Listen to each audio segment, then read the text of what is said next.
मी माझी ओळख करून माझं नाव आहे मनीष. काय आहे? हा. आणि मी कोणासोबत काम करतो? लहान मुलांसोबत. कोणासोबत करतो? आणि मुलांसोबत. जसं आता शिक्षक तुम्हाला शिकवतात, बरोबर आहे, वेगवेगळ्या विषयाचे शिक्षक तुम्हाला वेगवेगळे विषय शिकवतात. पण मी मुलांसोबत जेव्हा काम करतो तर कशासाठी करतो माहितीये का? मुलांच्या सुरक्षिततेच्या दृष्टिकोनातून. म्हणजे त्याला आपण काय म्हणतो? बाल संरक्षण. कशासाठी?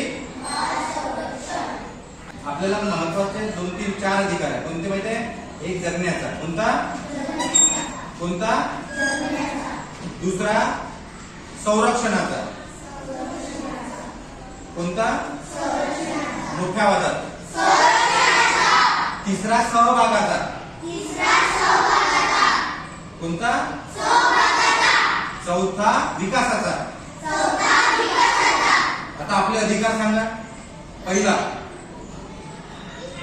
जगण्याचा, दुसरा संरक्षणाचा, तिसरा सहभागाचा, चौथा विकासाचा. हे अधिकार याच्यासाठी लक्षात ठेवायचे कारण की हे बालकांचे मूलभूत अधिकार आहेत. एखाद्या ठिकाणी जर खूप मोठा खड्डा आहे तर तो क्रॉस करताना किंवा तिकडे त्या पलीकडे जाताना आपल्याला भीती वाटते ना? किंवा अजून तिसरं, एखादा अनोळखी माणूस असला त्याने जर तुम्हाला असं पकडण्याचा प्रयत्न केला, भीती वाटते ना? मग आपण काय करायला पाहिजे? काय करायला पाहिजे आपण? जोरदार म्हणायचं नाही. काय म्हणायचं? नाही. तिथून जोरदार ओरडत पळून जायचं. काय करायचं? आरडा ओरड करून. जसं आपण भांडतो तर कसं जोरदार ओरडतो ना, किंवा आपण जर कॅच पकडली किंवा 6 मारला आपल्या मित्रांना तर आपण जोरदार ओरडतो ना, तसं ओरडायचं. आणि तिसरं महत्वाचं, आपला ज्याच्यावर विश्वास आहे त्या व्यक्तीला ही गोष्ट सांगायची. बरोबर?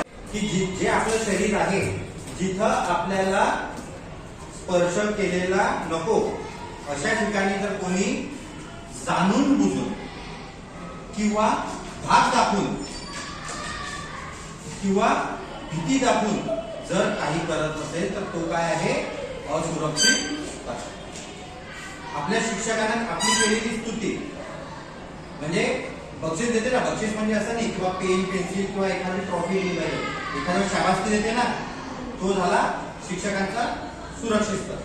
आपल्या शरीराला कोण स्पर्श करायचा आणि कोण नाही हा सर्वस्वी अधिकार कोणाचा आहे? आपला. दुसरं महत्वाचं, अशी जर घटना घडली, अशी जर चुकीची घटना घडली किंवा ज्याच्यामुळे आपल्याला भीती वाटली अशी कोणतीही गोष्ट झाली तर तिथून लगेच काय करायचं? निघायचं. आरडाओरड करायची. दुसरं, आपल्या जवळच्या व्यक्तींना सांगायचं. लगेच सांगायचं. नाहीतर मग कसं होईल की आपल्याला भीती वाटते की आपले बाबा म्हणून की तिथं कशाला गेली, तिथं कशाला गेला, असं नाही.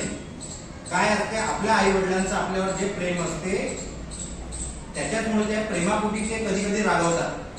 त्याचा अर्थ असं नाही की आपण आपल्या दिवसभरातली प्रत्येक गोष्ट, चांगली आणि वाईट दोन्ही गोष्टी सांगायच्या.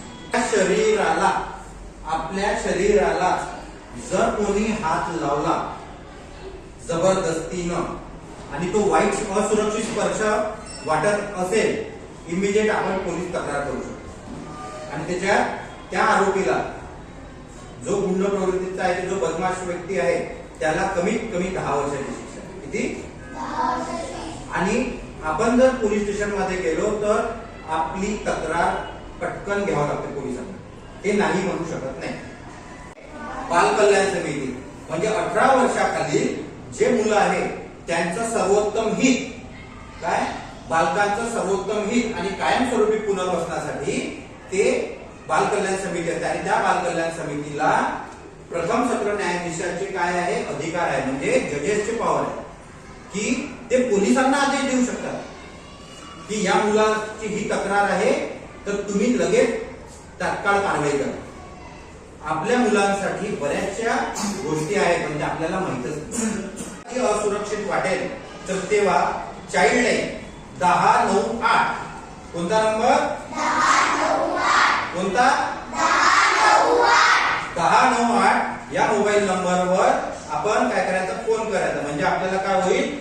एक तात्काळ मदत तिथून भेटू शकते. आणि दुसरा नंबर कोणता आहे? 112. 112 कोणाचा आहे? पोलिसांचा. पण उद्देश काय आहे? आपण कधीही अडचणीत असलो तर तात्काळ फोनवर संपर्क करून आपण तात्काळ मदत मागायची. ठीक आहे.